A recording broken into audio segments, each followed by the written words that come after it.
Okay. So we will be looking at deep learning.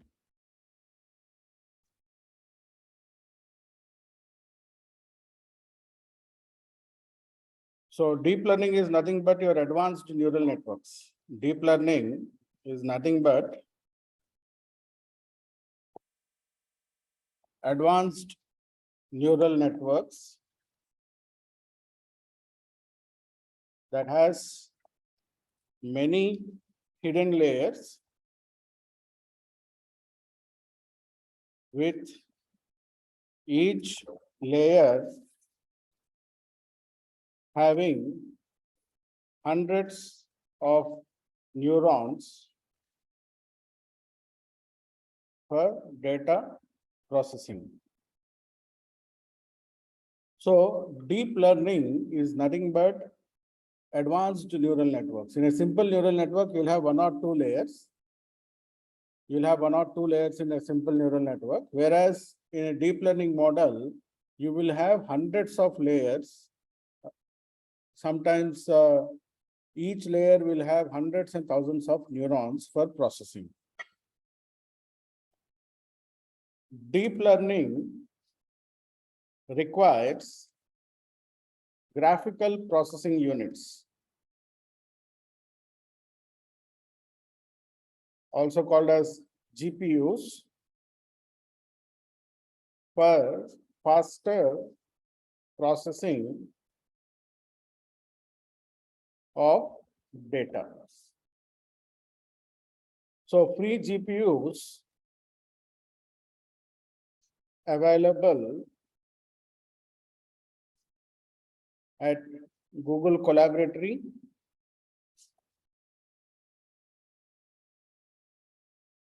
and Kaggle. So Kaggle and Google Collaboratory will provide you with the free GPUs or processing units which you require for processing these deep learning algorithms. Deep learning is predominantly used in image processing,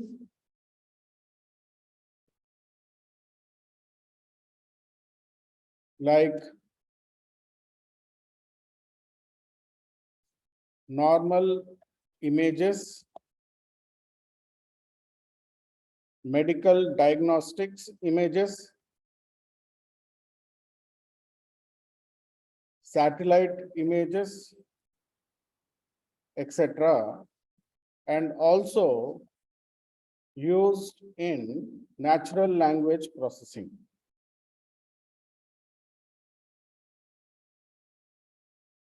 Also used in natural language processing. So deep learning is advanced neural networks where you will have more than 2 to 3 layers. It can be 10 layers, it can be 5 layers, it can be hundreds of layers. And each layer will have a lot of neurons, and these neurons will process the data.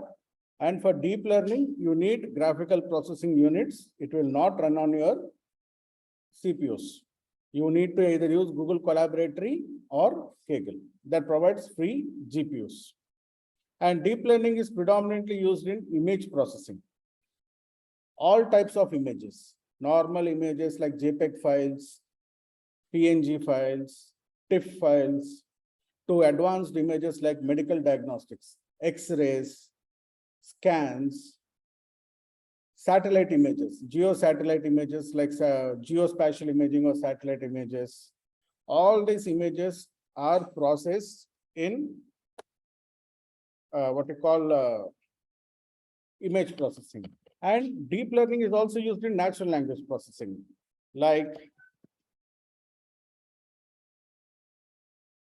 chatbots,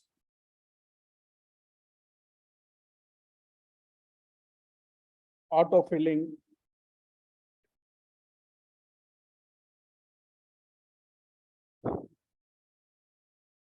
right? In Google search, if you start typing, it autofills, right? Autofilling,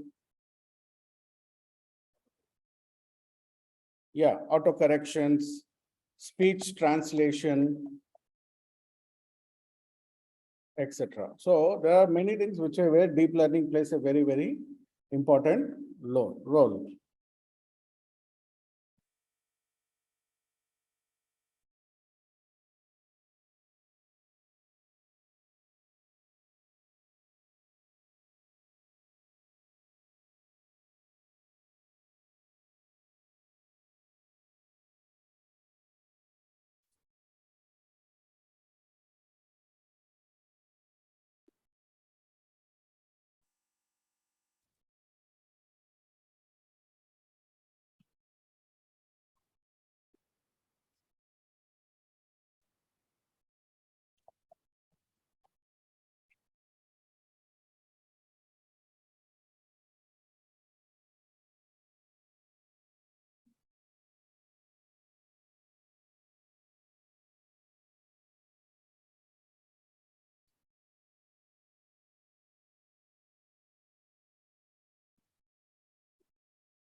Okay. So if you can see here, this image will tell you the difference between machine learning and deep learning. In machine learning, we have to do feature extraction. We have to identify the independent variables. We have to transform the independent variables. We have to do the pre-processing of independent variables. All those things have to be done by us, a data scientist. Whereas in deep learning, the feature extraction is also automatic and the model building is also automatic. So it learns, it self-corrects, it self-adjusts. That is the fundamental of neural networks. So the biggest difference is in deep learning, it automatically takes what you call, it also learns on its own and it also builds the model on its own. You have to just suggest the model, it will do the model. So this is the difference between ML and DL.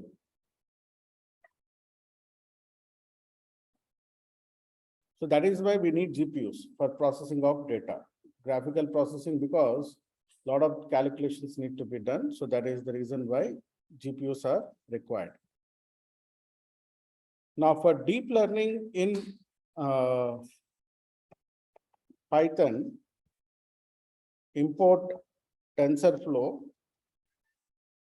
import Keras. So TensorFlow and Keras are the two libraries that are there for deep learning in Python.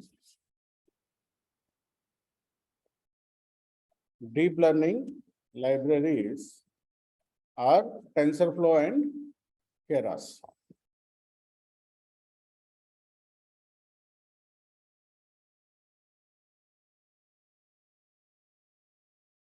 So TensorFlow is developed by Google.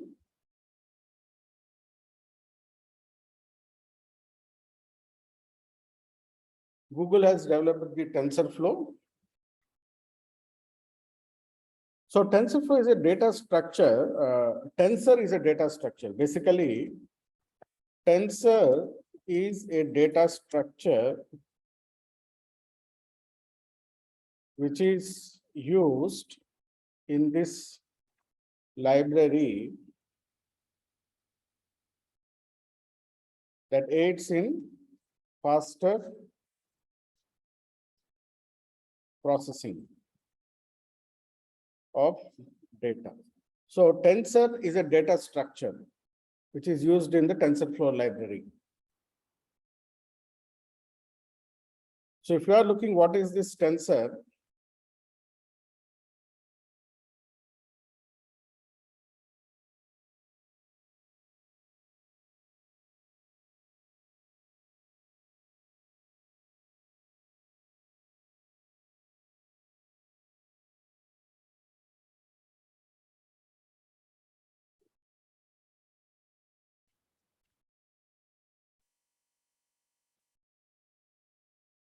So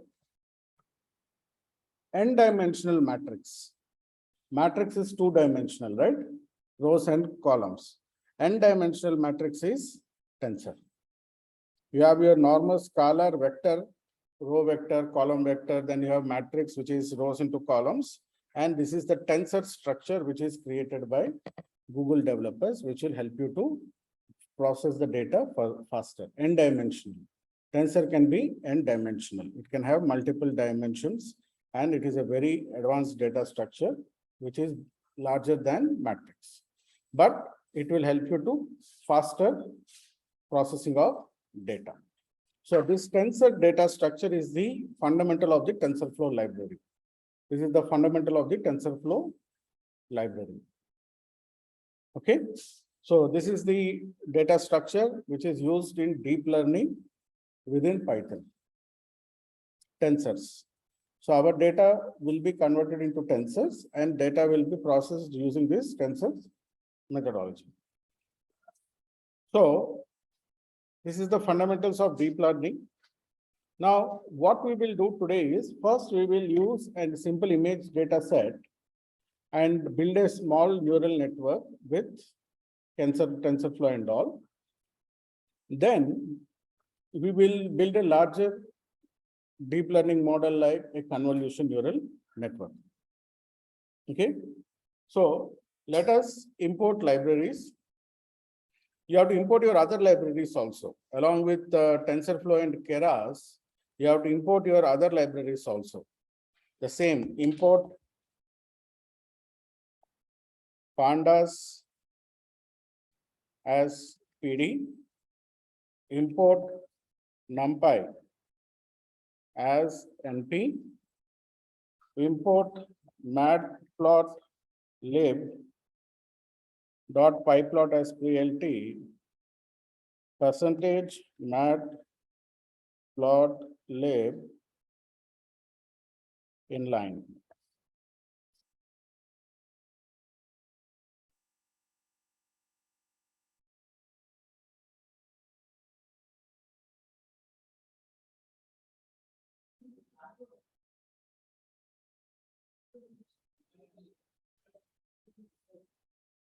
Okay, so if you want to activate GPU, go to edit, notebook settings. Go to edit, notebook settings,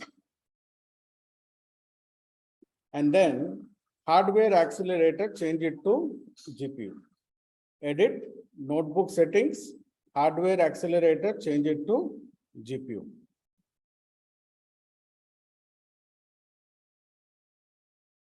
Click on save.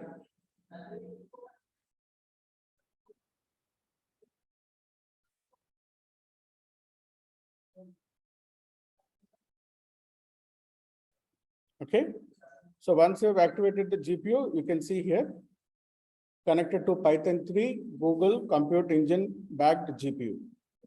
You can see here on the RAM and disk, the Google GPU we have activated. So whenever you are working on large scale data for deep learning, you should always activate GPUs. Online guys, all of you have activated the GPU.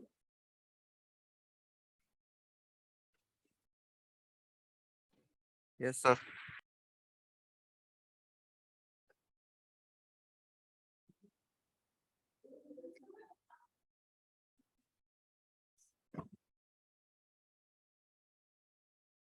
Oh, we have to run all the cells again because we have activated GPU now.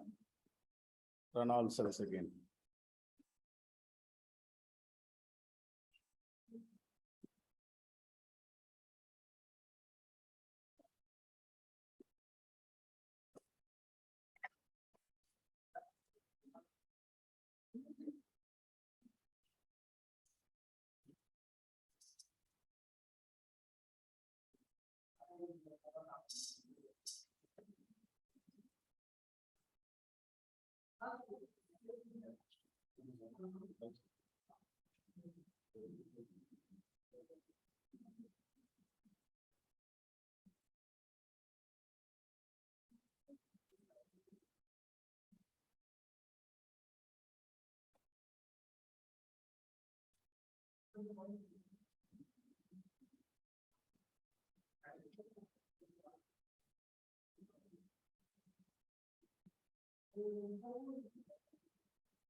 Okay, so we will import the data set from keras dot data sets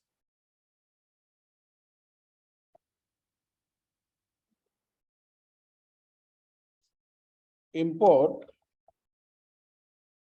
MNIST.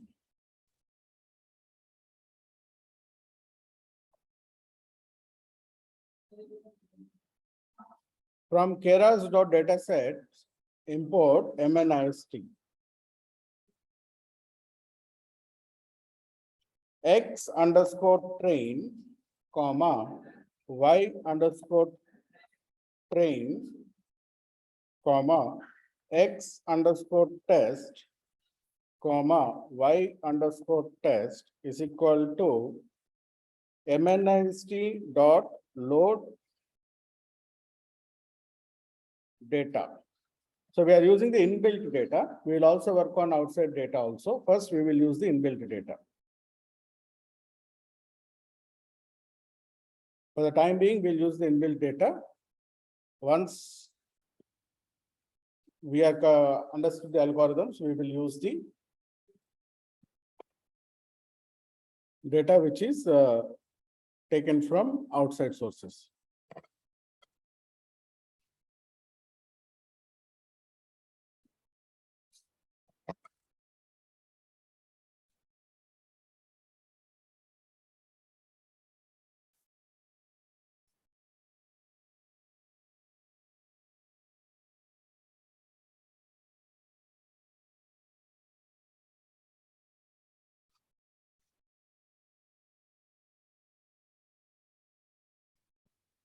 Okay, so let us see what data we have.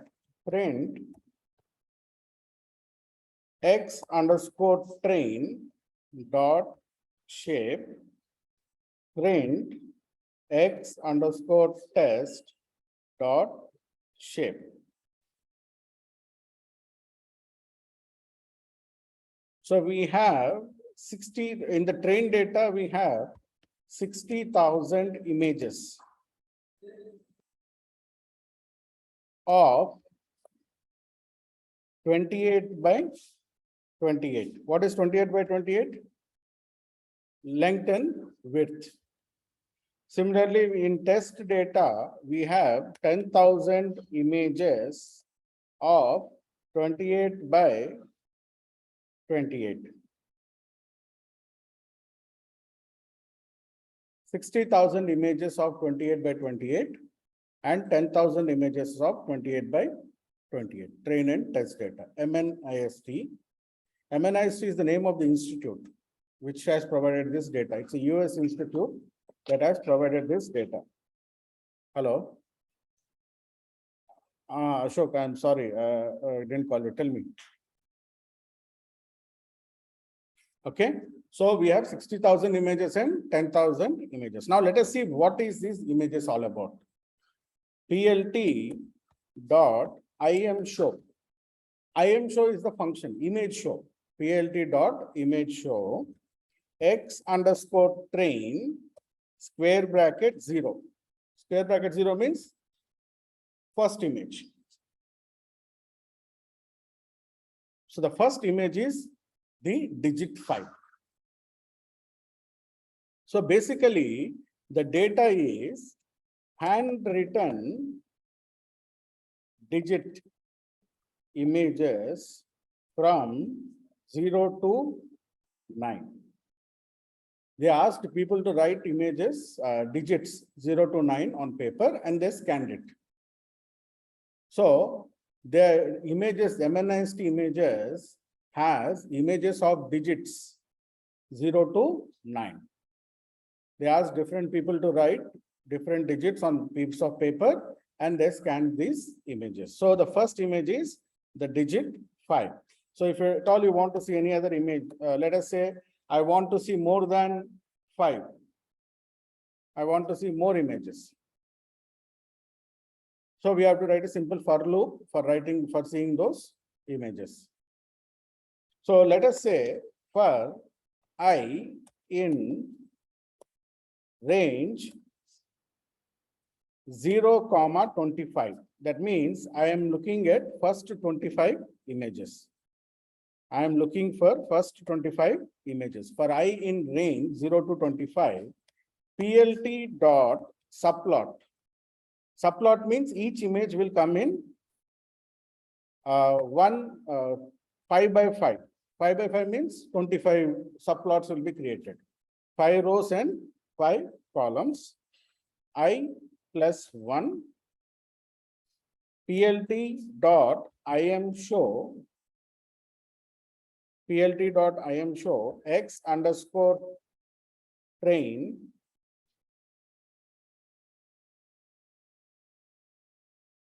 square bracket I PLT dot X ticks. We don't want any X-axis labels. PLT dot Y ticks. We don't want any Y-axis labels. PLT dot grid is false. PLT dot come out of the loop. PLT dot show.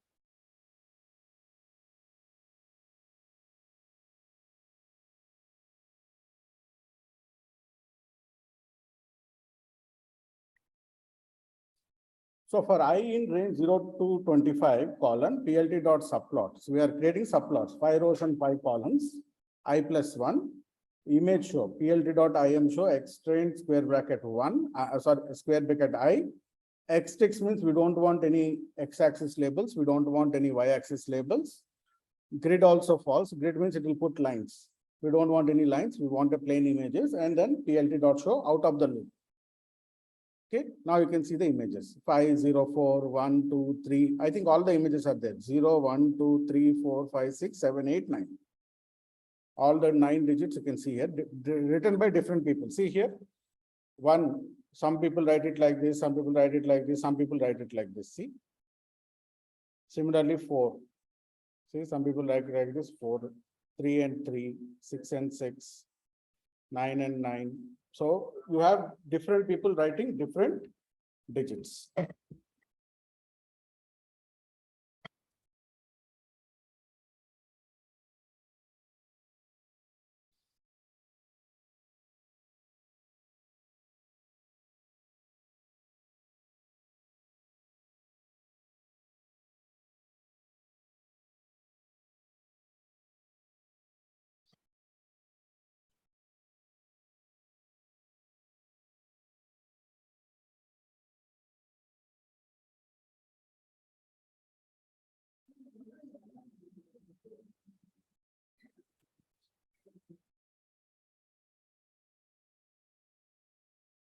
Online guys, once you're done, please confirm.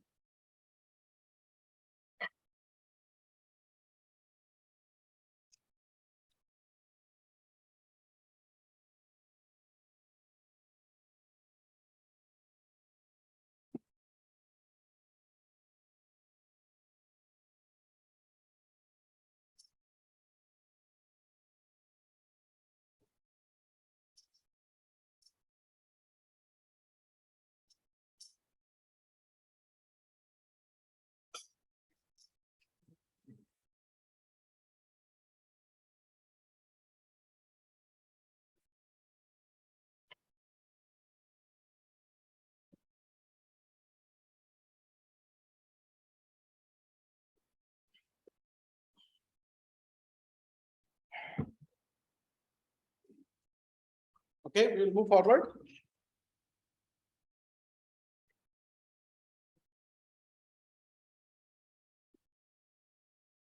So, pre-processing of images.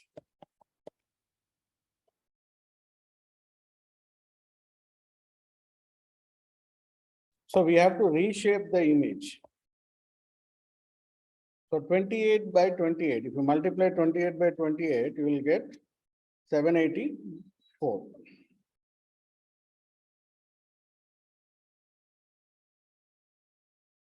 X underscore train is equal to X underscore train dot reshape -1, comma 784. X underscore test is equal to X underscore test dot reshape -1, comma 784.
So can you explain the code why we reshape? We have to reshape the images from 28 to 20 because we have to convert them into numbers, right? So reshape Okay. will convert the images to numbers. So see here, X underscore train square bracket 0.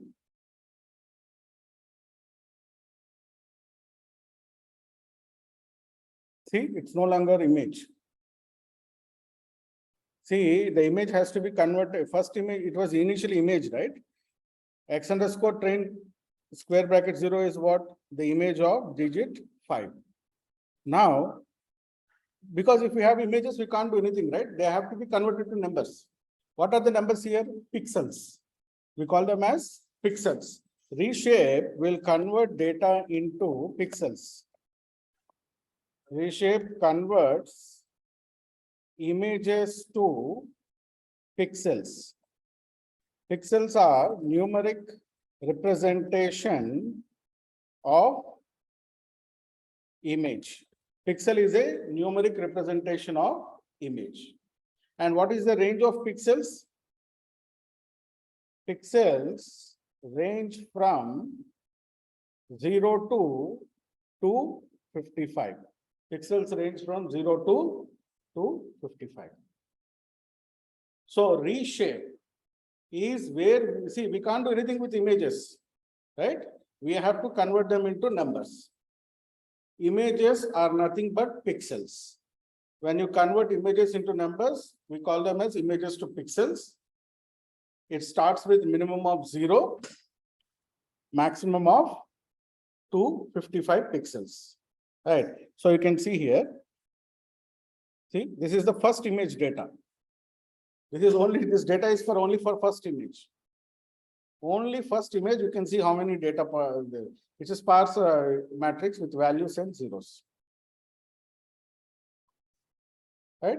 So much of data is there in one single image. That is where we need to, and we have 60,000 images. -1 is to, that's part of the syntax. We are what you call, forgot, shit. It's an index, it's indexing. No, that is index. Image reshape.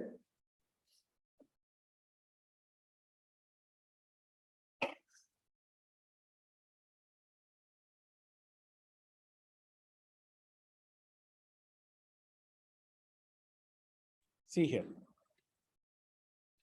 We are converting it to one dimension. -1 means we are converting it to one dimension. Initially, it was in 2 dimension, right? Length and width. So -1 represents one shape dimension. -1 represents one dimension, one shape dimension. Because our initial images were two-dimensional. Our initial images were 2D. 2D means you will have a length and you will have a width. So here -1 represents one dimension. We are converting everything into one single dimension.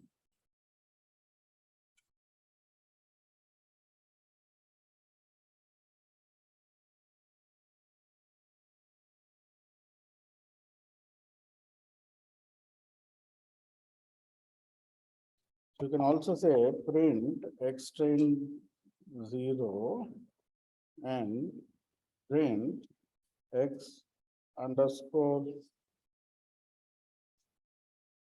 train dot max value, print x underscore train dot min value. So max is 255, min is 0. So typically pixels will range between 0 and 255.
Okay. Online guys, you're done to this point.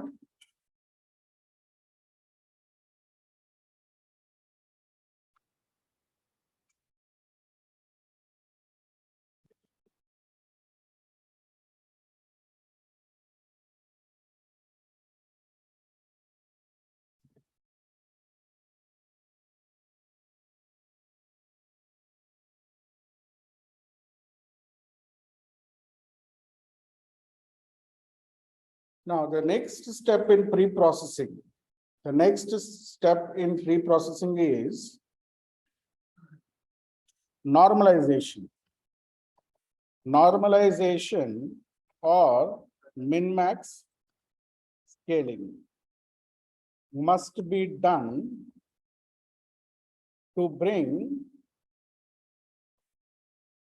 all values in range of 0 to 1. 0 to 1. You remember min-max scalar or normalization? And min-max scalar only provides positive values. Min-max scalar only provides positive values. The formula is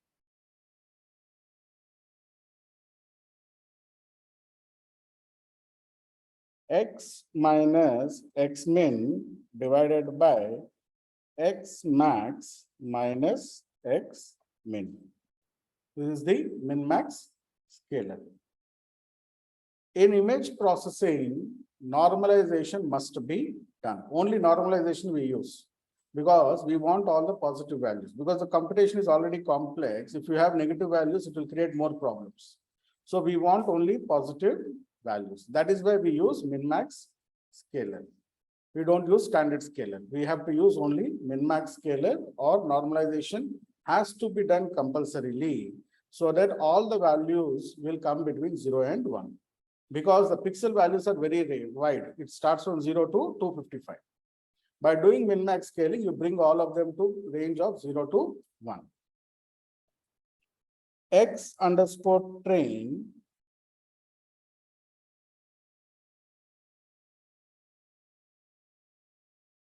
is equal to x underscore train divided by 255. X underscore test is equal to x underscore test divided by 255. Because min is 0, right?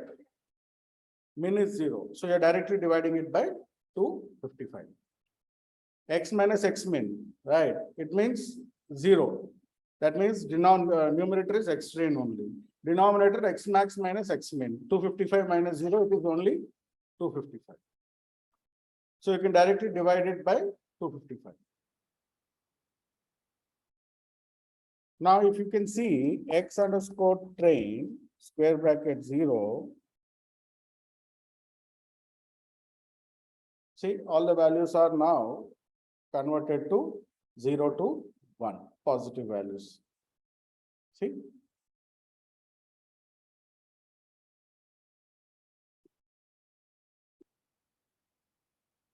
See? 0 to 1, positive values. Earlier it was 155, 172, 226, 11, different values were there. We have converted them into singular values.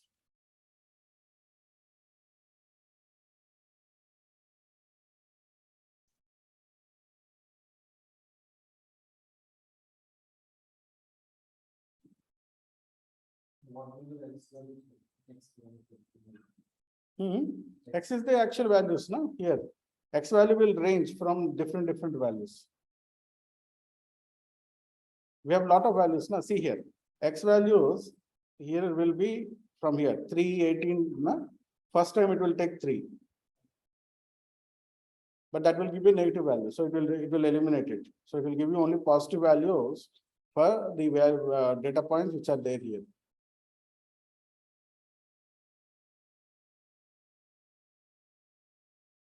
See, same extra first image data. This is the original pixel data, right? This is the normalized data for the same first image, 5. You can see here the data is now no longer into that 311, 255 like that. It is all between 0 and 1. Normalization. So now why we don't need to do normalization? To reduce the computational, to reduce the calculation intensity.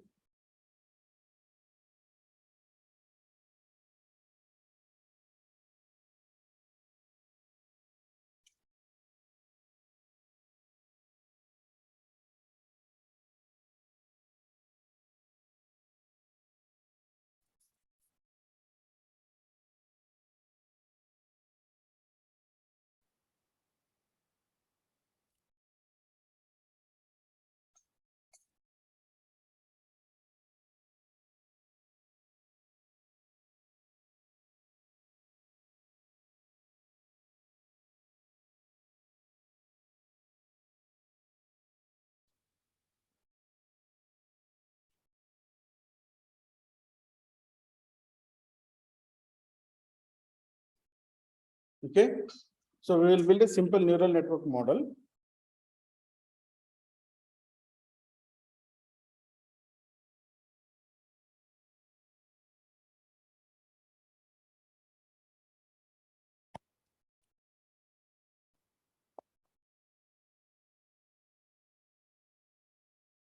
So for building a neural network model using TensorFlow and Keras, we need to use certain functions. For building a network model, we need to use certain functions. The first function is sequential. This is model definition. Neural networks are sequential models. Neural networks are sequential models. From one layer to the second layer to third layer, it goes in a sequence. So sequential is the model definition function where neural networks are sequential models. Dense is a function to define hidden layer. And number of neurons in that layer, and also the activation function and also the activation function. Dense is a function that we use to define a hidden layer.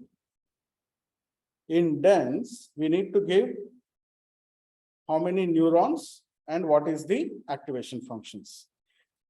Typical activation functions are ReLU, sigmoid, tanh, identity, etc. So we have many activation functions, but the one which we commonly use is ReLU, tanh, sigmoid. There is one more function called dropout. Dropout is to drop least significant features or irrelevant features from model. So dropout is a function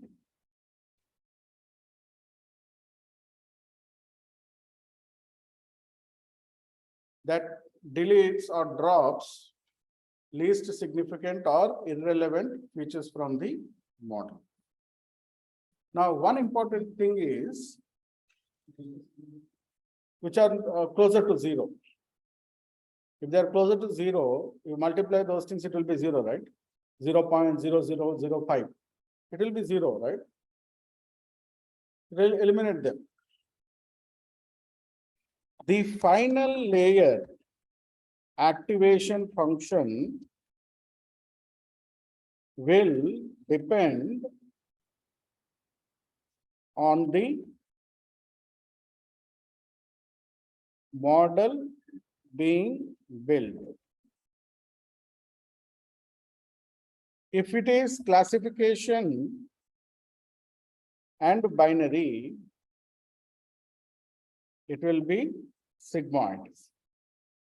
If it is classification and multinomial, it will be softmax. If it is linear, if it is regression, if it is regression, it is linear or identity. Hello. Yeah, hello. Yes.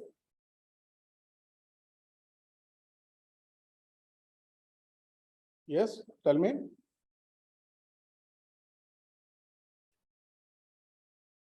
Wrong number.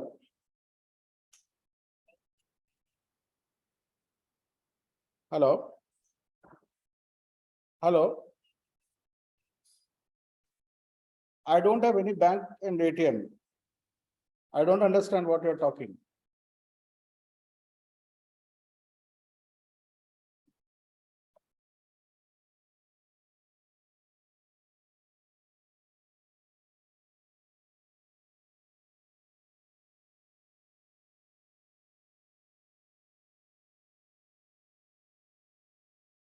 Okay, so this is the structure of a neural network which is being built. We need to use these functions to define the various parts of the neural network or various parts of the deep learning network.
Okay, so let us build the network.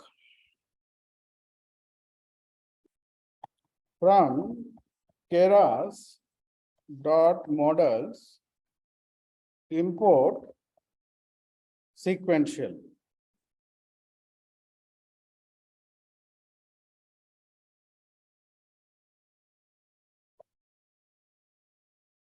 From keras dot layers import dense dropout.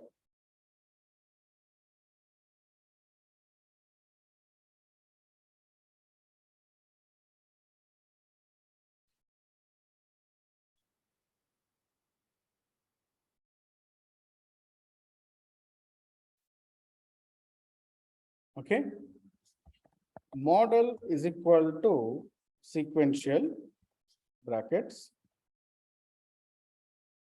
model dot add dense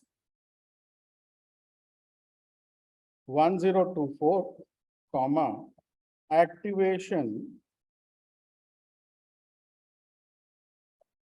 is equal to ReLU comma input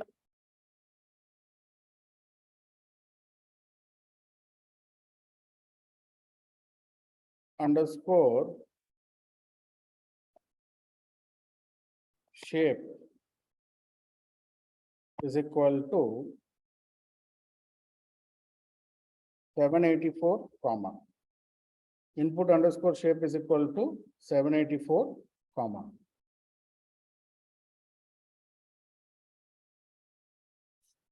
Model dot add. So we have given 1024 neurons. For the first layer, we have given 1024 neurons. Dense. In the second layer, I am giving 128 neurons. Activation is equal to ReLU model dot add dense 10 comma activation is equal to softmax. So this is the final layer. We are defining the final layer because we are predicting 10, 0 to 9, right? 0 to 9. So 10 predictions we have to get. So we are using softmax. So here the first hidden layer has 1024 neurons. Second hidden layer will have 128 neurons. The final output layer will have 10 neurons because we are making 10 predictions, 0 to 9. You will get 10 probabilities. Now the digit that has the highest probability will be the predicted digit. It will generate probabilities, 10 probabilities, 0 to 9. And the digit that has the highest probability will be the final prediction of that image. So softmax is for predicting multiple. Model dot compile. We have to do a compilation for activation. Optimizer is equal to Adam, comma. Loss is equal to categorical underscore cross entropy, comma, metrics is equal to accuracy. So we also need to compile an optimizer. In the neural network model, optimizer must be compiled like Adam, SGD, stochastic gradient descent. So there are different optimizers which are there. Adam is there, SGD is there, gradient descent, where weight minimization will happen. And you also have to define a loss and metric for classification model. You have to define a metric also for classification models. And what is the primary metric for classification model? Accuracy.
Okay, so model summary, you can see here, 9,36,330 weights are there. You remember in the Excel sheet which we have done, we have only 9 weights. We calculated neural networks in Excel sheet, right? We have done it or not? No. Okay, we have done it now.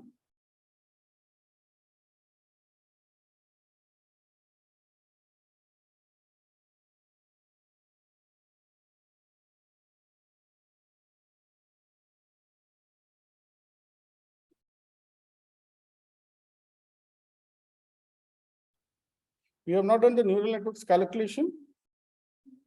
No? Oh, I thought we have done.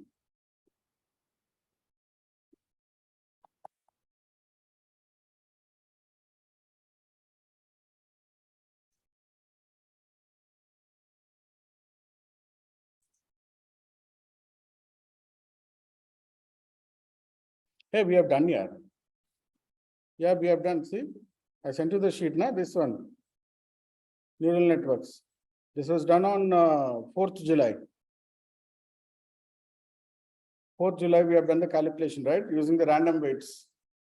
And then we did the whole calculation in Excel sheet, right? So we have done this calculation with only 9 weights. 6 input weights and 3 output weights. But here in our model, we have how many weights? 9,36,330 weights.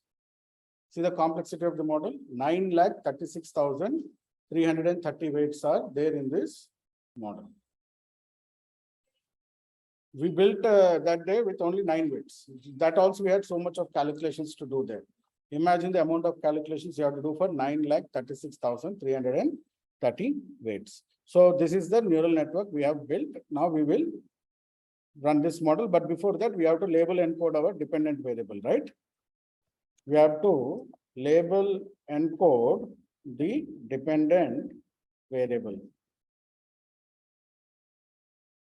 Y underscore train is equal to TensorFlow dot keras dot utils dot to underscore categorical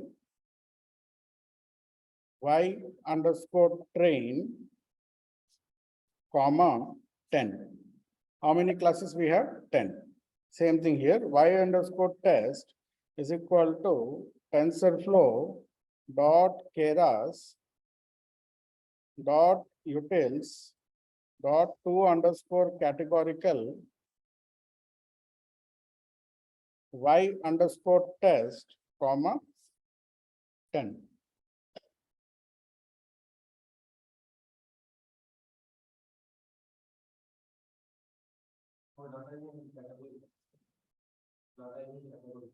Numerical.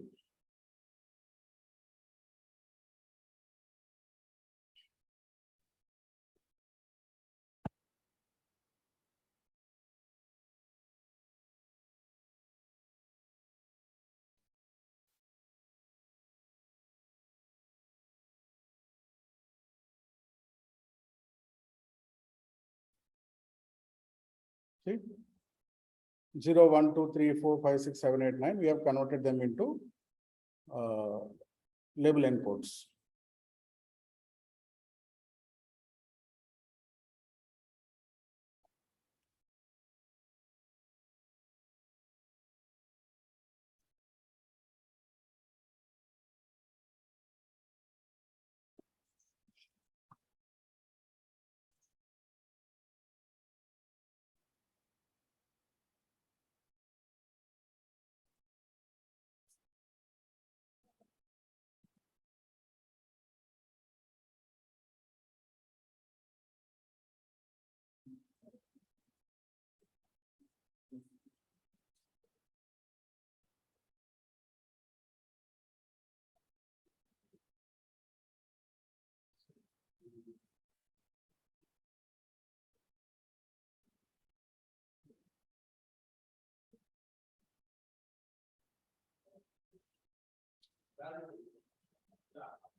Okay.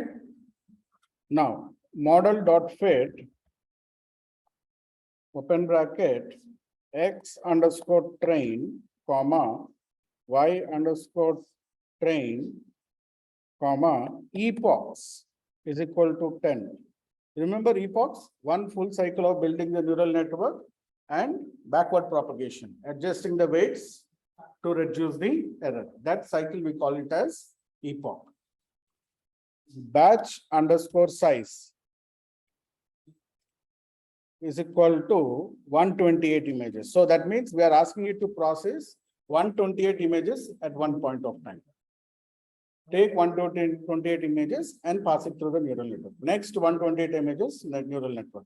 Because of the tensor flow, you can run the batch-wise processing. Comma, validation data.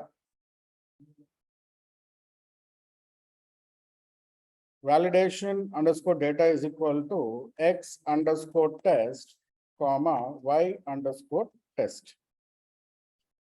So validation data is equal to x underscore test and y underscore test.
Okay. So what is the final accuracy you got for epoch 10? So this is your train accuracy. Train data accuracy 0.994. This is your test data accuracy.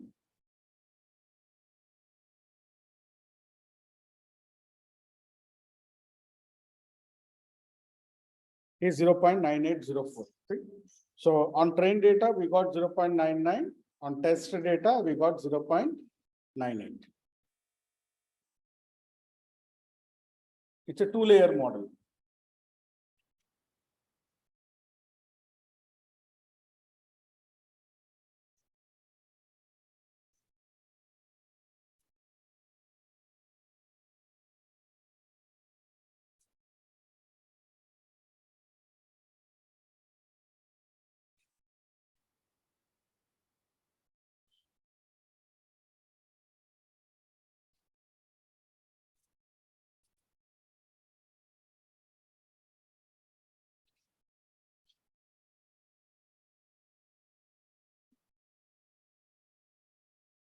Got it, all of you? So see, it runs very fast on GPU.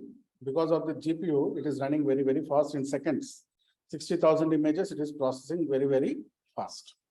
It's a simple neural network with only two layers. You can give many layers, but only two layers. We got our accuracy, whatever we want. We got the good accuracy of 99 on train data. On test data, we got 98. It's a very good accuracy.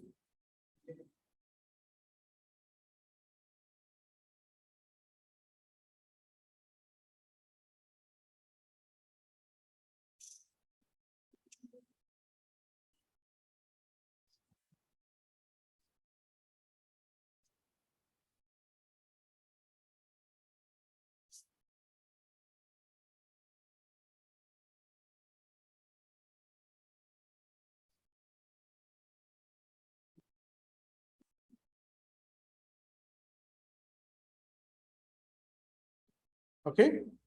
So this is a simple neural network, which we have MLP classifier, right? We can use MLP classifier also here.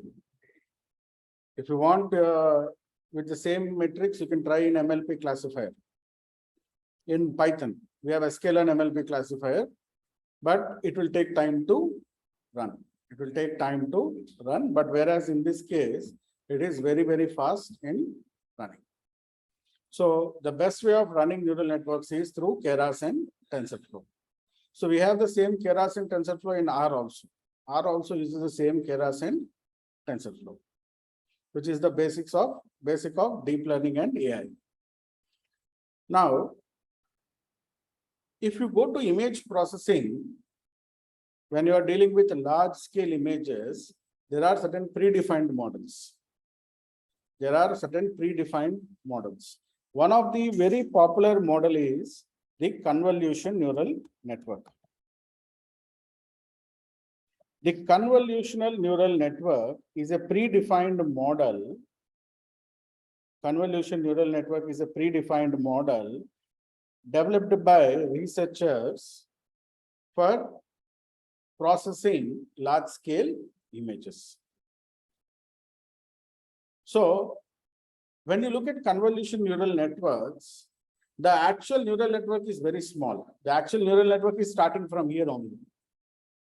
Before that, you have a lot of layers that work on images. See, as long as the images are very clean, you can directly build a neural network and you can process it and you can predict it. But in real-time data, images will not be clean. Images will have a lot of issues. Issues like there will be less brightness, or there might be blur in the image, or rotation, 180 degrees, 90 degrees rotation.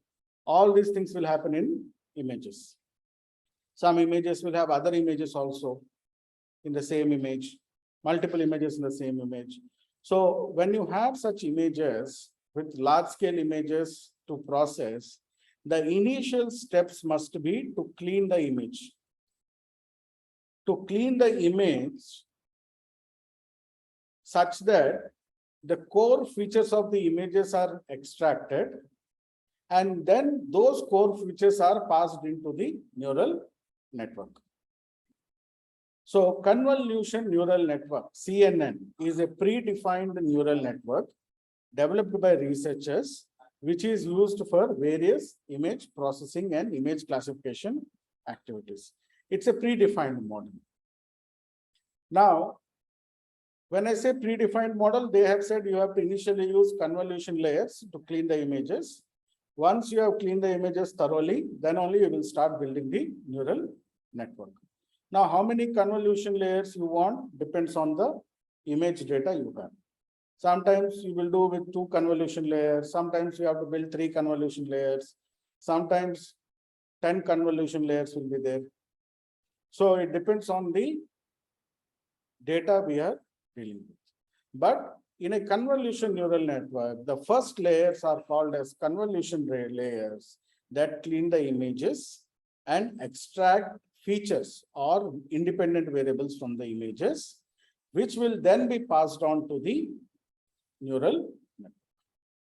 Convolution neural networks. They are very popular and they are very, very powerful in image processing.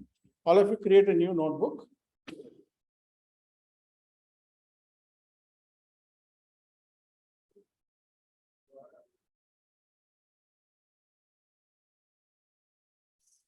So import the libraries.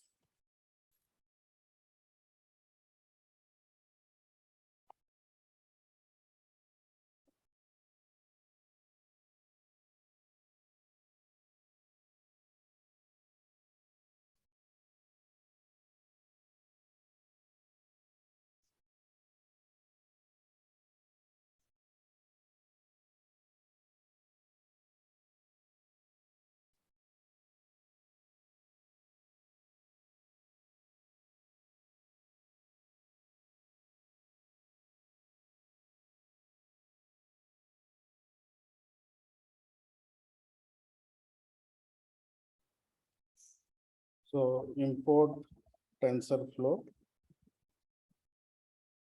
import Keras.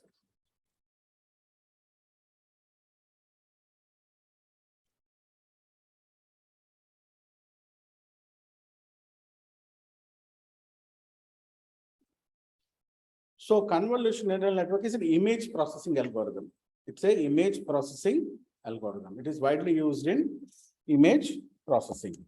From Keras dot datasets, import fashion underscore MNIST.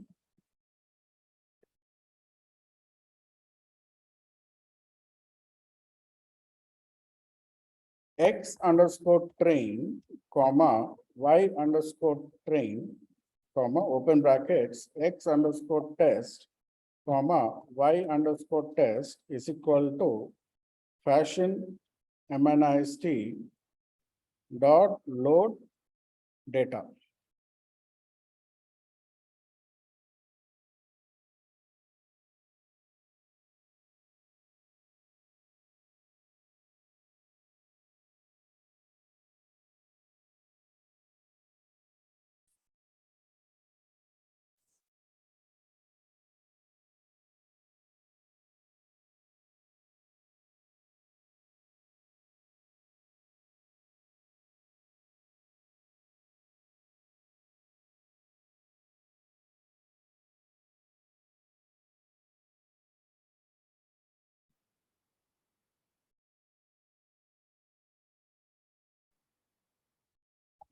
Print X underscore train dot shape, print X underscore test dot shape. Same 60,000 images, 28 by 28, 10,000 images, 28 by 28.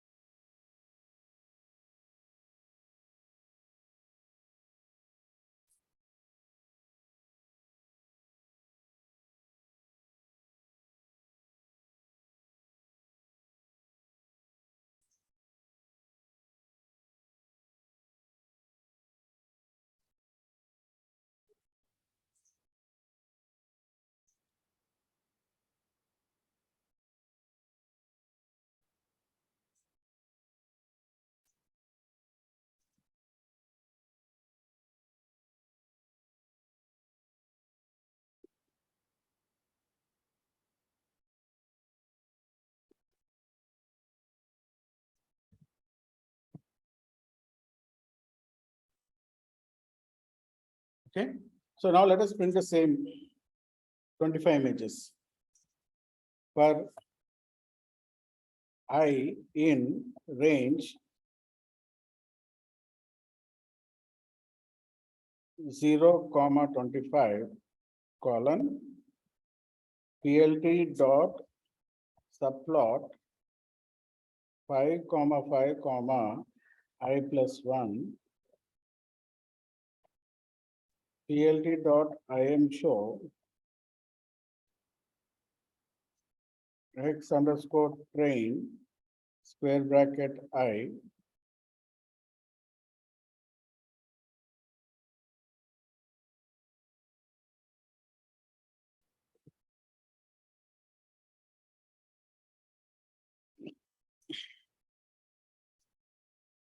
PLT dot X PLT dot YTix PLT dot grid false PLT dot show.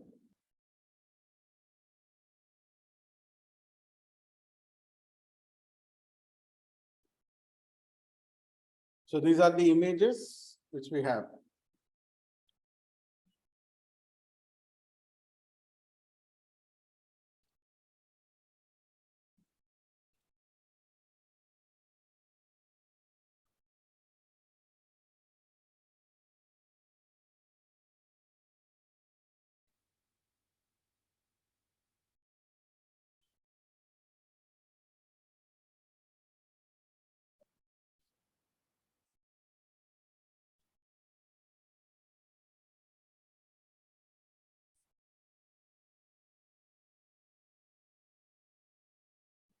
So if you look at the images,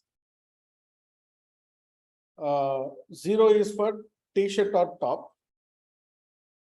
Then 1 is for trouser, 2 is for pullover, 3 is for dress, 4 is for coat, 5 is for sandal, 6 for shirt, 7 for sneaker, 8 for bag, 9 for ankle boot.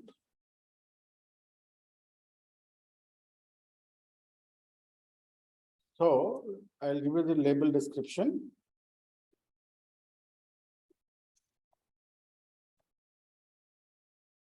So we have 10 classes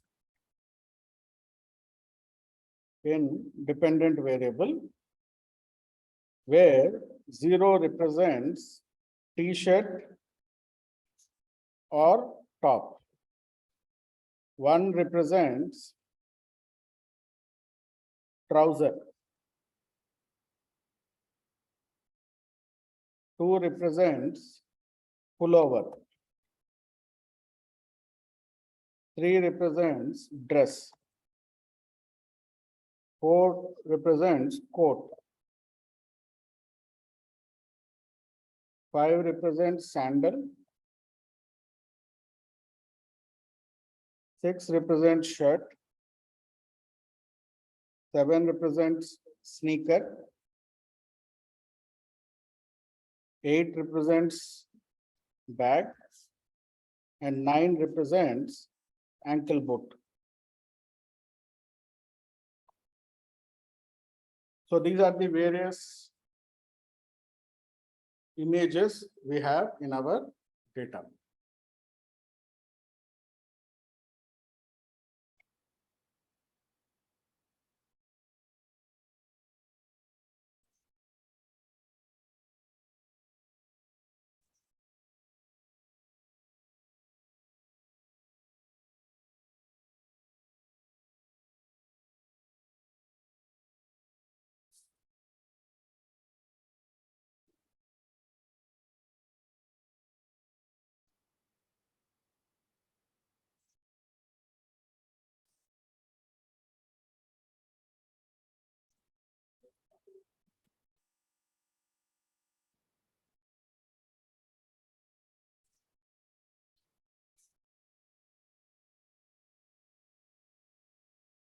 So what is the first step? Reshape data.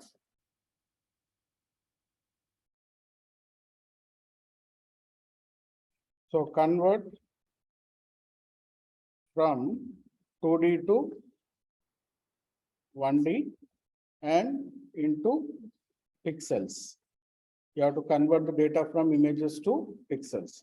X underscore train is equal to X underscore train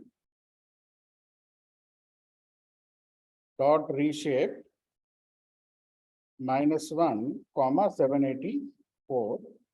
X underscore test is equal to X underscore test dot reshape -1, 784.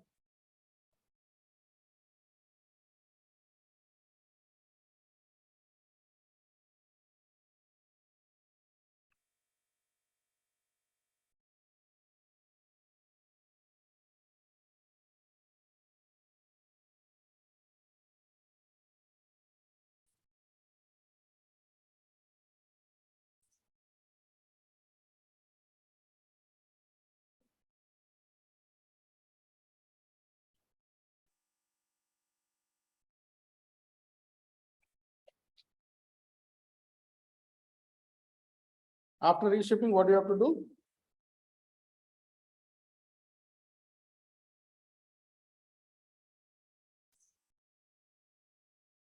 Normalizing. You have to do normalization. Do the normalization. We have to normalize data. X underscore train is equal to X underscore train divided by 255. X underscore test is equal to X underscore test divided by 255.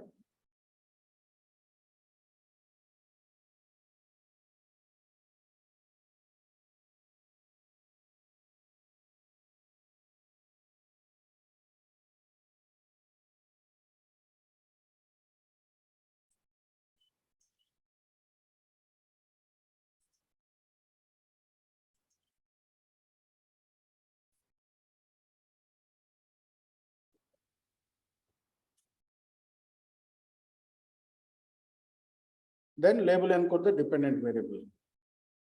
TensorFlow.keras.utils.to underscore categorical. Label encode dependent variable. Y underscore train is equal to TensorFlow dot keras dot utils dot to underscore categorical y underscore train comma 10. Y underscore test is equal to TensorFlow dot keras dot utils dot to underscore categorical y underscore test comma 10.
Okay, it's almost 11 o'clock. We'll take a break and then we'll continue. Okay.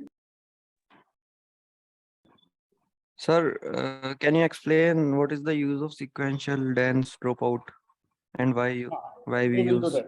I'll do that. Yeah.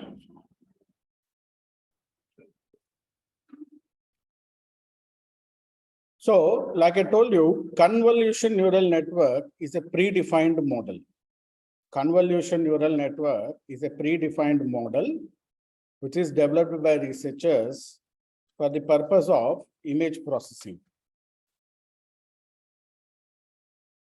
This is the structure of a basic structure of a convolution network. So CNN is a predefined model. You can alter it based on your requirement. You can alter it based on your requirements. When I say you want to add more convolution layers, you can add. You want to reduce the convolution layers, you can reduce. You can add more features to the convolution layers, you can do that. So this is an image processing algorithm. Image processing, the popular algorithm is convolution neural network, also called as CNN, convolution neural network.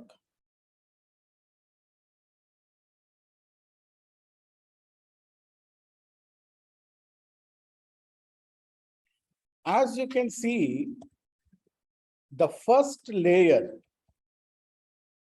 is convolution layer. In the image also you can see, right? The first layer is convolution layer. Now, what does this convolution layer do? If you are looking at convolution layer, see here. Now, this is our image. A filter will be applied on the image data and a reduced dimensional image will be created. This is what 5 by 5 image. Convolution layer, this is a 5 by 5 image. See here. The original image is this 5 by 5 image. 1, 2, 3, 5 rows. 5 columns and 5 rows. 5 by 5 image. Now this will be converted into a 3 by 3 image. How it is? By applying a filter. What is this filter? 101, 010, 101. A filter is applied. So convolution layer which reduces the image size by applying a filter. By applying a filter, typically a 3 by 3 filter. It will apply a 3 by 3 filter that works on blurriness, sharpness, edge detection,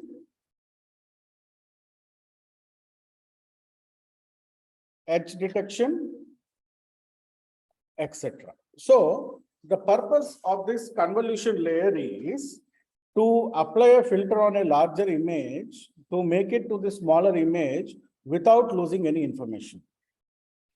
Without losing any information or pattern. That is the objective of the convolution layer.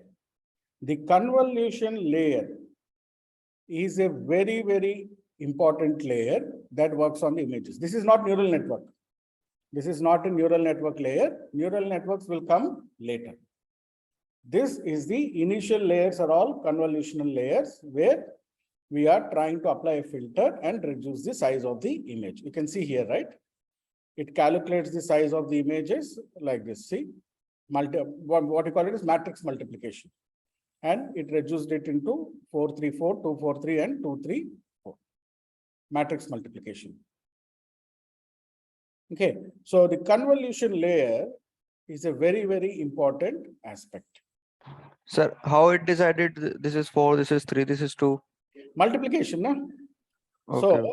if you take this, okay, let me show you here. Okay, okay, sir. I 1 into understand. 1, right? 1 plus 1, 2, 3, 4. Rest of all are zeros, right? So the first quadrant will be 4. This is a 3 by 3 filter, right? Okay, sir. 1, 0, 1, 0, 1, 0, 1, 0, 1. So some all are zeros, 3, 4 are 1. So we'll get 4 as here. So it will move one step forward, then it will become 3. Right? Sum product. So convolution layer is a very, very important layer. So this is what it is showing. So the kernel filter it is using is 101, 010, 101. The kernel filter is a 3 by 3 matrix. This is the kernel filter which is being used in that convolution layer. You have different types of kernel filters, but the basic default kernel filter is this. This is the kernel filter 101, 010, 101. You have other kernel filters also, but here it is applying this filter, right? And stride is 1. Stride means it is moving. Stride is equal to 1. That means one step sideways. One step sideways, right? If I go to the diagram, here,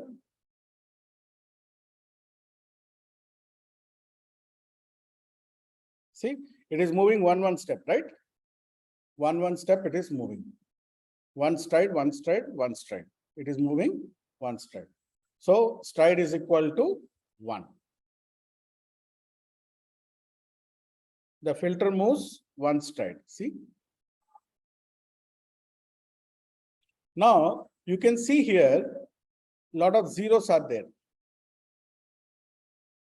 There are a lot of zeros on the edges, right? That process we call it as padding. Sometimes the edges of the images are very important. Wherever the edges of images are important, we use this padding. Padding will add a layer of zeros surrounding the image. So the edges will not be missed. So here you can see, right? Padding is equal to same. That means it is adding zeros to the side of the image. And you can see the different kernels also. -1, -1, 1, 0, 1, -1, 0, 1, 1, 1, 0, 0, 1, -1, -1, 1, 0, -1, 0, 1, 1, 1, 1, 0. So you can have different kernels. This is RGB kernel, red, green, blue kernel. Red kernel is this, -1, -1, 1. This is your red. Green is this. Blue is this kernel. If your image is color image, if you are dealing with color images, this. But here what we have to think is the zeros. Padding is equal to same. Padding is adding layers of zeros. Sir, what is the like 0 mean error, like 250 mean error? Where 250? Hello? Here, Yes, sir. Sir, these मतलब are यहाँ पे pixels. 0 का क्या? These are the pixels, na? Sir, अगर 255 pixel वहां पर रहेगा तो वो डार्क होएगा या फिर लाइट होगा, मतलब इसका The कुछ larger the pixel, the darker the image. Okay okay okay thank you. Okay. So here we are bothered about padding. Padding is adding layers of zero. Padding is adding layer of zeros.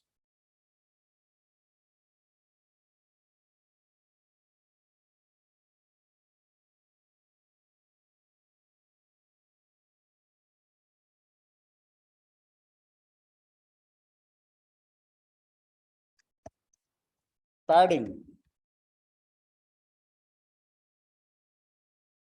adding layer of zeros on the outer end for efficient edge detection. Medical diagnostics, this is very important. Medical diagnostics, this is very important because in medical diagnostics, we have this scans very, very close to one another, brain scans and all. Here we have this zero, which is added to the outer edges, that is called padding.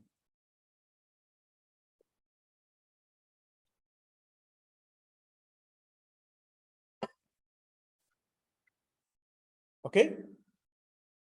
So padding is another layer, which is very important. Padding is part of the convolution layer. Padding is part of the convolution layer. After padding, the next most important thing is the pooling layer. Pooling layer is a 2x2 filter. Is a 2x2 filter applied on convolution layer for reducing image dimension. There are two types: max pooling and average pooling. There are two types of pooling which are there in networks, which will help you to reduce the dimension. One is the max pooling, the second one is the average pooling.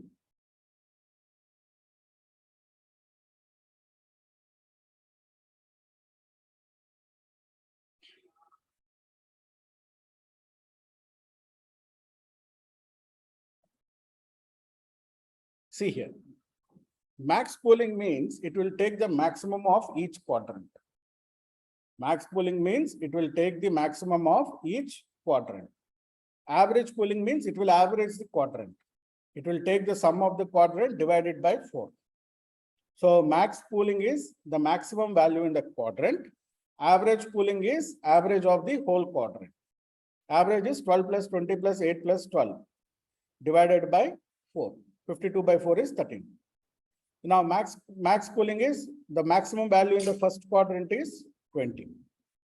Second quadrant is 30. Third quadrant is 112. Fourth quadrant is 37. So max pooling will take the maximum value in the quadrant. Average will take the average of the whole quadrant. So this will further reduce the image. This will further reduce the size of the image. See here, pooling. Pooling constantly reduces the sizes of the image further. The dimension of the image is constantly reduced by the pooling layer. So the job of the pooling layer is to reduce the size of the dimension of the image without losing information. Without losing information. Without losing information is the most important thing you need to understand. Any doubts in pooling layer?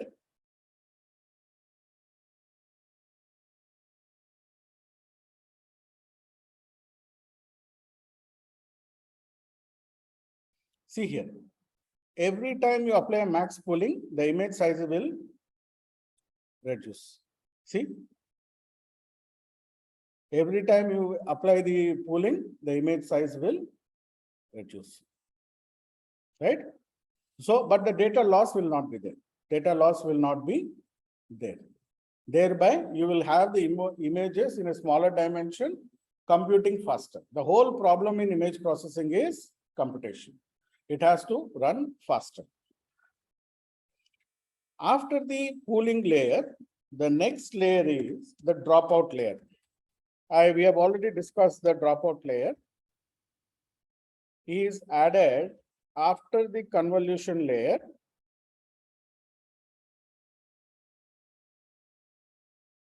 or at the end of all convolutional layers. What dropout will do? Drop least important or irrelevant features.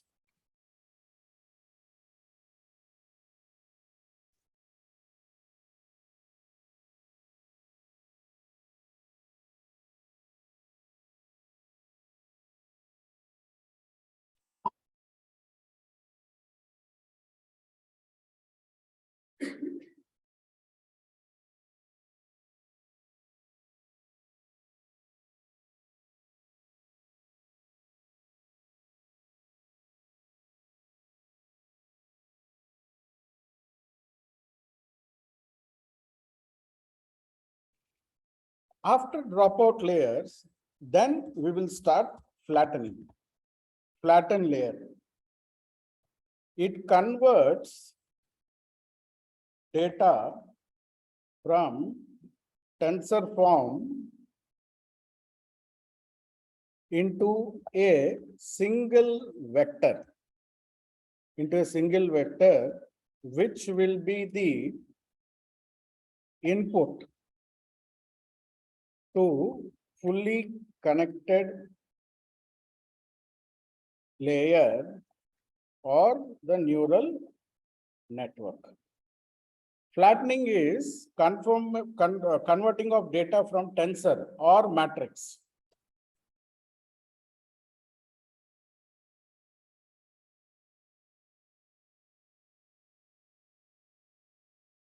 Which will be input to the fully converted layer. So when I say flattening, this is the process. See?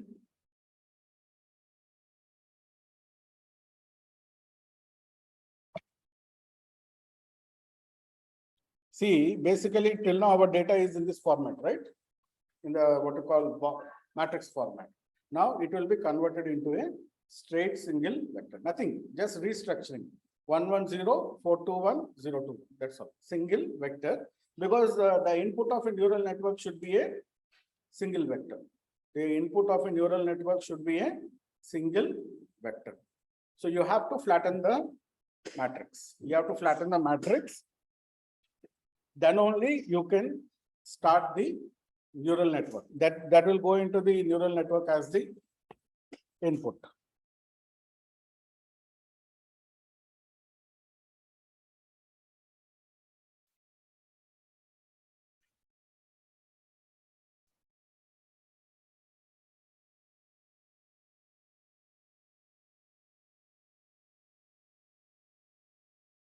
And what is fully connected layer? Fully connected layer is the neural network. Fully connected layer is the neural network, which will be defined using the sequential. What is sequential? Model function. Sequential is a function for model building. Sequential means neural networks are sequential. One layer to layer to layer. Similarly, backward propagating layer to layer to layer. So sequential. Then dense. What is dense? Hidden layer. Dense is for hidden layer. In dense, you have to define how many neurons must be there. And also you have to define activation function. In dense function, compulsory arguments are number of neurons and the activation function. Then we have the dropout. Here we don't have the dropout. We have the final layer activation.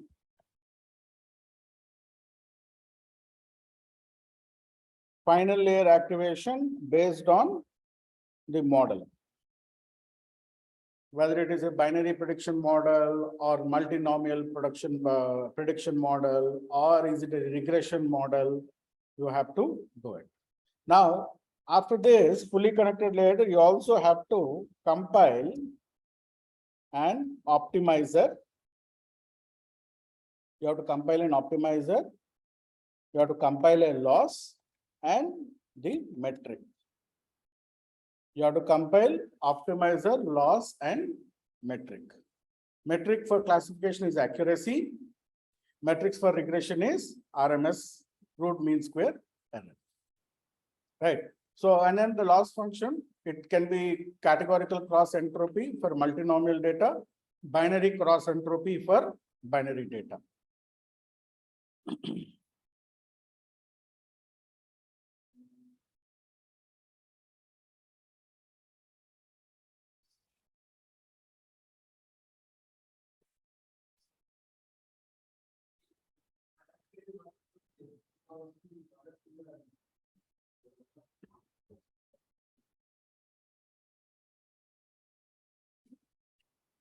Okay.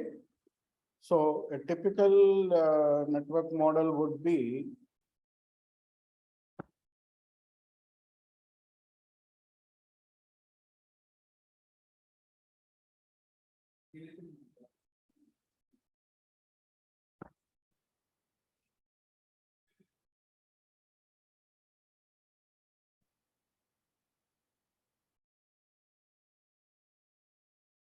this is for the handwritten digits.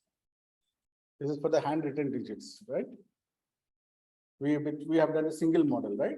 This is the one with 24 into 24 into N1, max pooling 2D, 5 into 5 kernel, max pooling 2D, flattening, and then the fully connected layer neural network with image, what you call with dropout. And you get the predictions. You'll get 10 predictions, 10 probabilities. The digit that has the highest probability will be the predicted digit. This is the structure for our old one.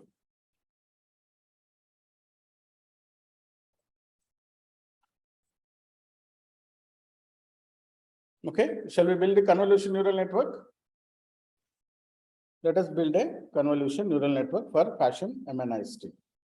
Okay, from Keras dot models import sequential. So first thing you have to import is sequential.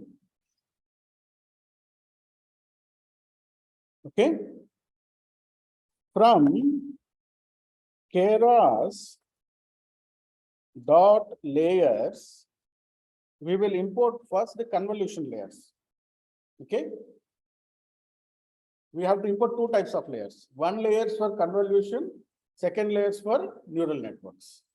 First layer is convolution 2D max pool 2D comma batch normalization.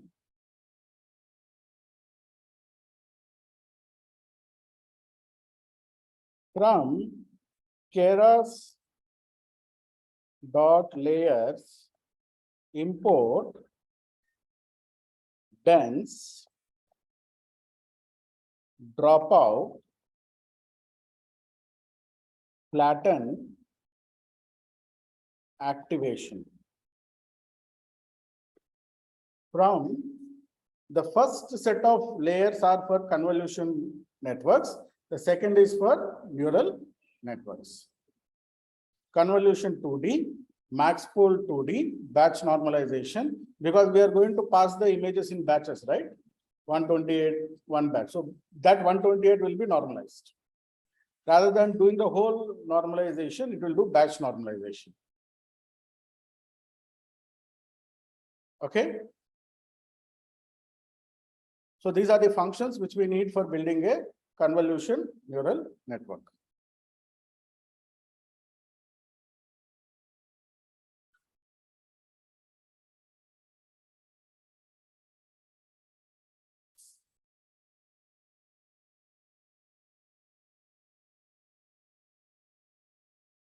Okay. So CNN is equal to sequential brackets CNN dot add. We are adding the first convolution layer, convolution 2D, open bracket, 32 comma, filter is 3 comma 3. Activation. Activation is equal to ReLU, comma, input underscore shape is equal to 784 comma, padding is equal to same. We are giving the padding is equal to same. That means it will add a layer of zeros. CNN dot add batch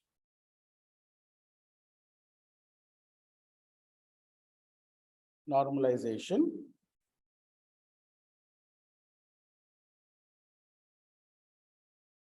CNN dot add, we are adding the second convolution, we are adding the dropout 0.20,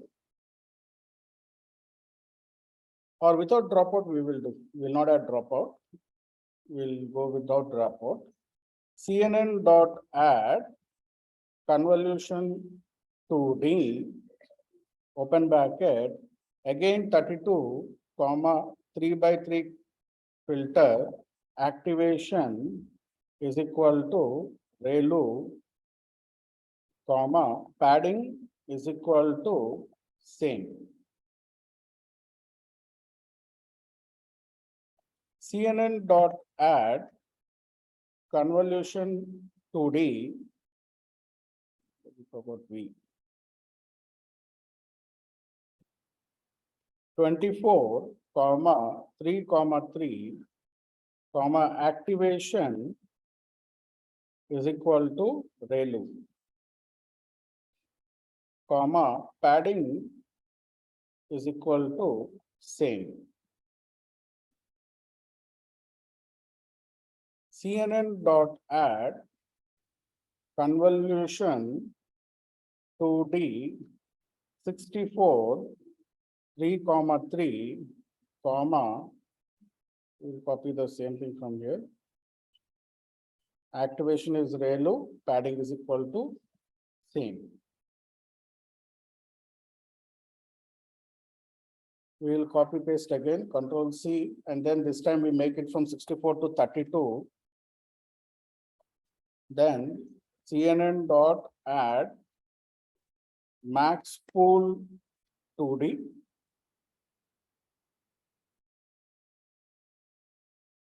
pool underscore size 2 comma 2.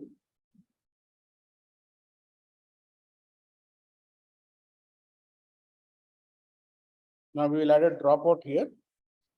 CNN dot add dropout 0.20.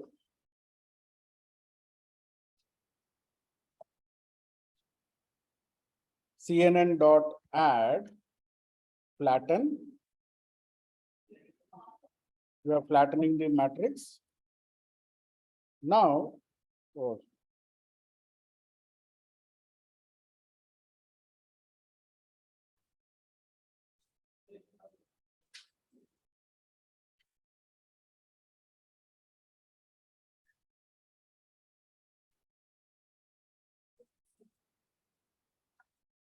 hey, input shape we gave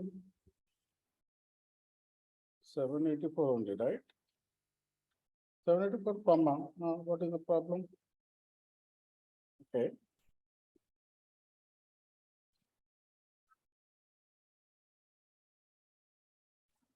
Okay, let me add more. CNN dot add dense 128 neurons. Activation is equal to ReLU. CNN dot add dense 10 activation is equal to softmax.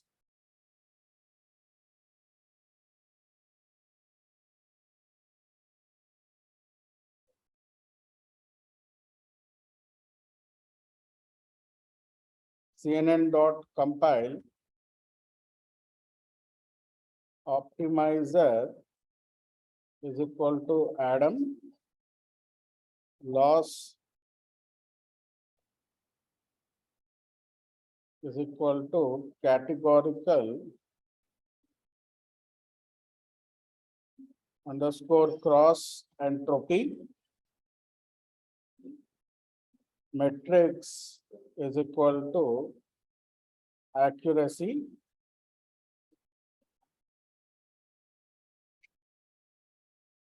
CNN dot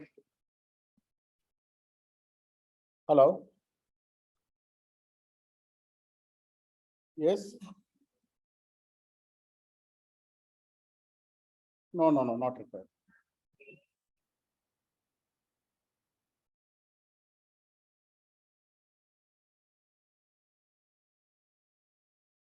Input 0 layer convolution is incompatible with layer. Expected min NDM is 4. Found NDM is equal to 2. Full shape received done 784. Okay. Let us make it 28, 28, 1.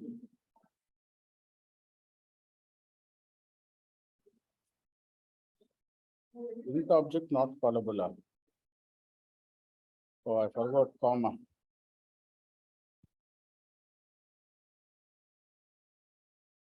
Again, I forgot comma.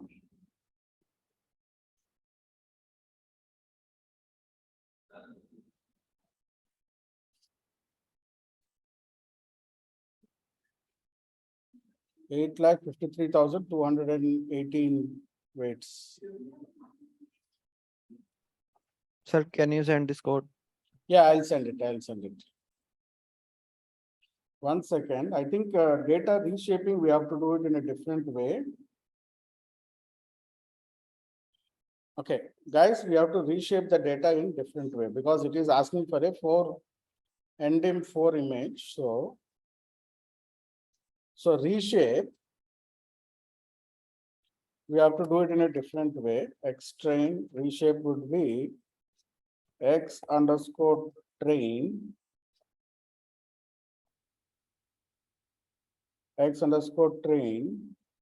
dot shape square bracket 0, which is the number of rows 28, 1. This also X underscore test dot shape square bracket 0, 28, 1. So we have to reshape the data like this. Okay. And one more thing we have to do is we have to input shape is 28, 1, right? Input shape we have given it as 28, 1. Yeah. So just re-import the data again. You have to re-import the data because our X-train has been reshaped not correctly. So what we have to do is we have to reshape the data into NDIM, 4DIM.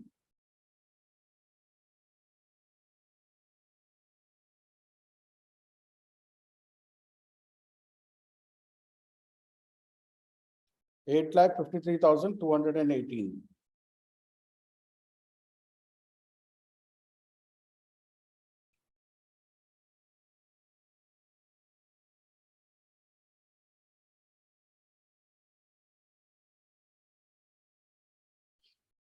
Okay.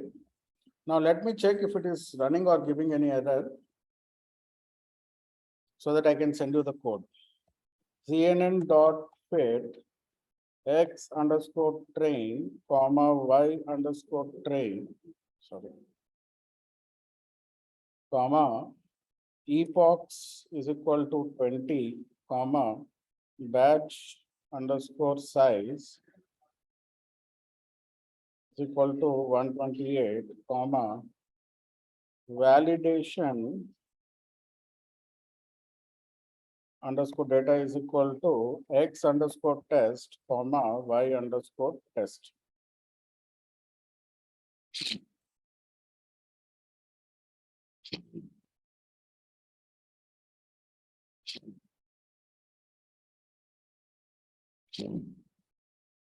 What the hell? Why it is taking so much time? 7 minutes.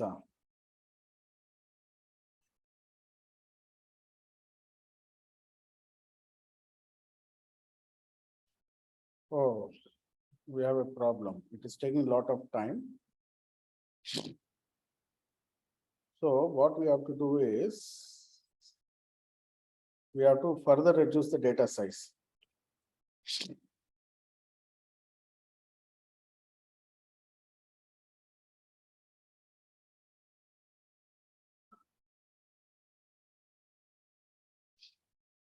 After reshaping the data, x underscore train is equal to x underscore train dot as type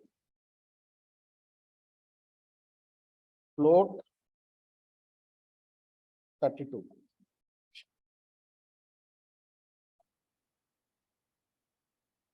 X underscore test is equal to x underscore test dot as type float 32.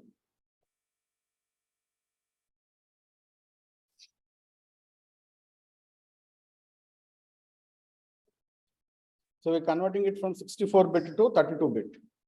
We are converting the data from 64-bit to 32-bit.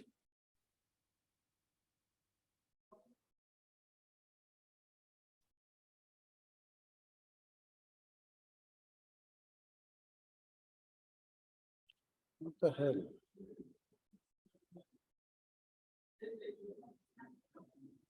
The GPU only it is taking so much time. 7 minutes.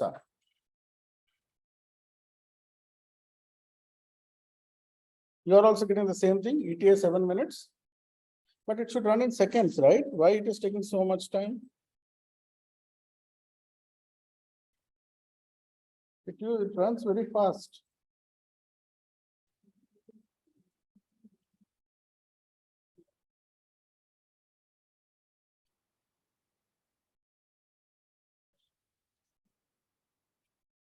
Okay, so we have to add dropouts at every time. That is why it is taking a lot of time. So we have to add dropouts.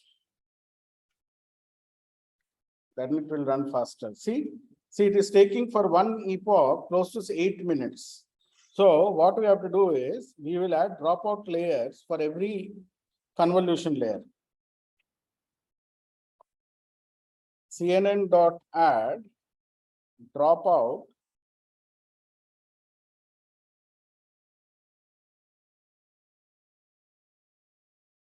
0.20. Then we will also add the dropout after every layer. 24, 34, no, 2 layers and then the final dropout. Okay. After batch normalization, before 24, the model summary. Stop.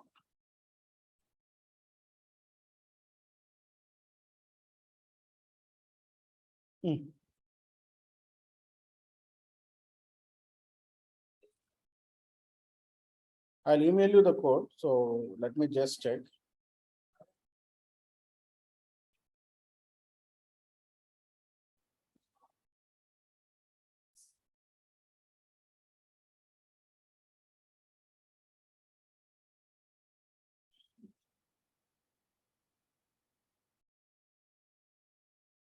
Still, GPU is taking so much time.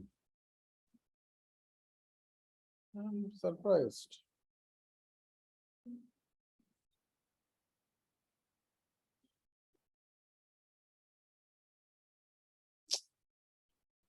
We didn't activate GPU, yeah. That is the problem. I didn't activate in the second notebook. We have not activated, right? That is the problem. See, I activated in the first notebook. Second notebook, we didn't activate it. Go to edit, notebook settings, and activate the GPU. Okay. And then runtime, run all. I thought, why it is taking so much time? Because GPU has to do it in seconds.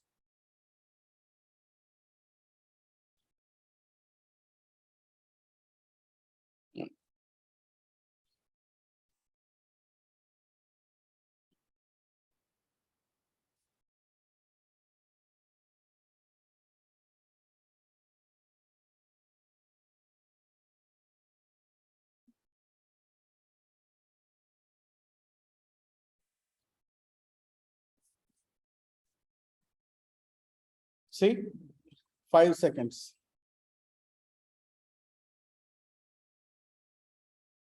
(23 seconds). See, courtesy of GPU, it is 23 seconds. Now I'm giving you the code.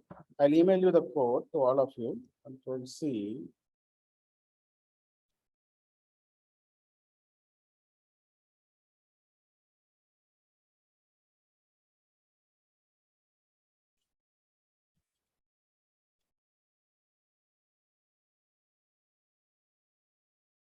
Guys, I've sent you the code by email. Okay.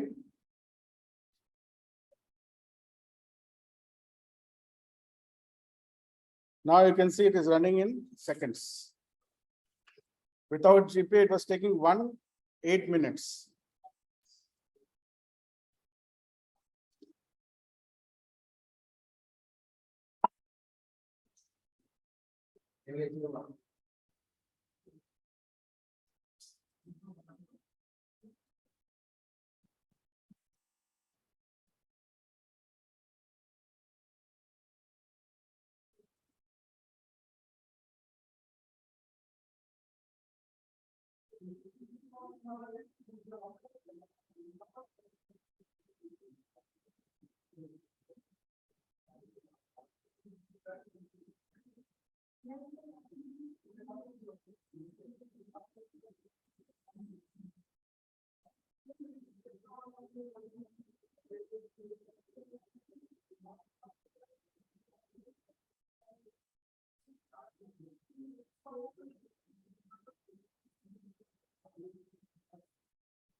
It's running faster, right? All of you?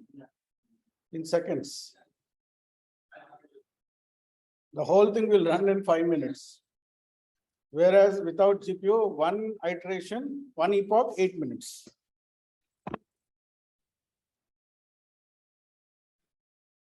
Because digits data is smaller compared to the fashion data.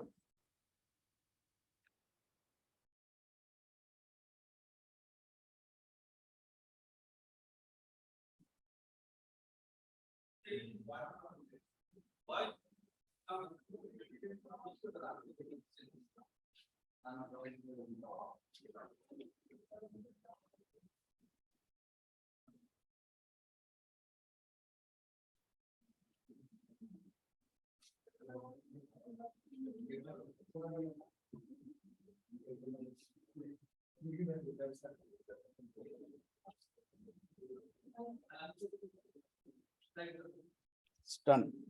So what is the last step? Accuracy 98.63, 92.70. Train is 98.63, test is 92.70. It is good.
So please scroll up.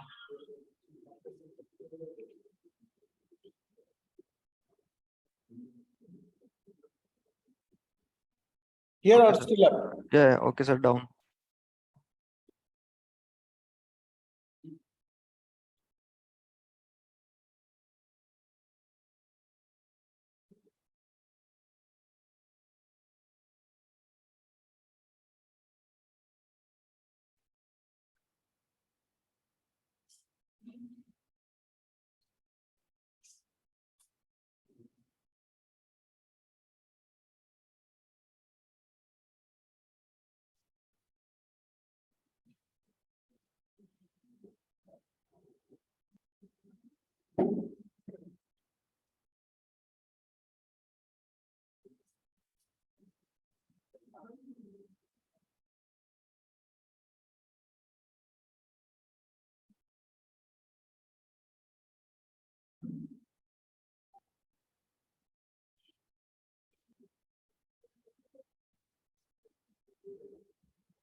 Got it, all of you, guys?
Okay, guys, all of you got this?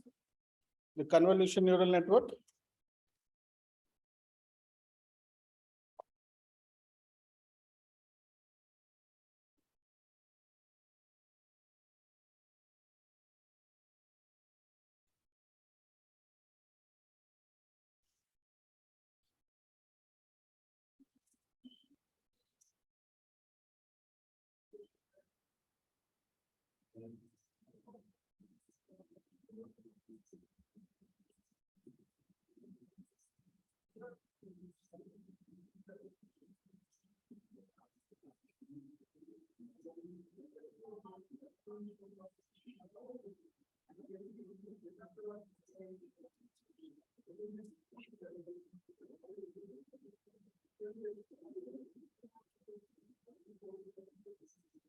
So guys, any doubts? So in Monday's session, we will work on real-time data, COVID X-rays. COVID X-rays, the data will be in GB. This is originally a GB data, but they made it into smaller. We will take COVID X-rays data and we will use a CNN data model to build a model to see whether the data, whether the X-ray is a COVID X-ray or a pneumonia X-ray or chest infection X-ray. So it will build that model. So we have this COVID X-ray data in Kaggle. And we will use either Kaggle or we can use Google Colab. We'll use Kaggle. COVID X-ray data set is there. Lot of data sets are there. COVID X-ray. So this data is different. We have COVID, lung opacity, normal, viral pneumonia. 4 classes are there.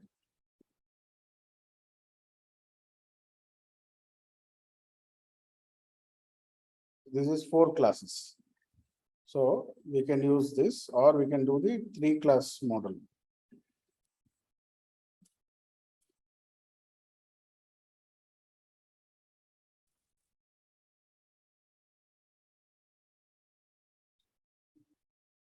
Here are the images.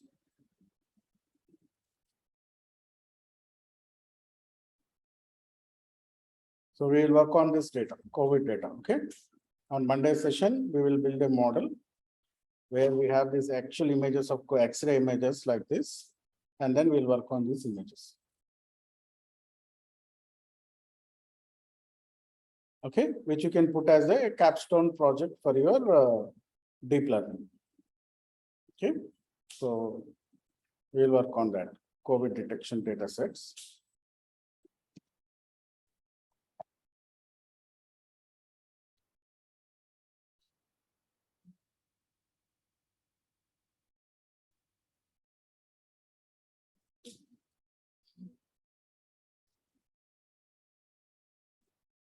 So any doubts, participants?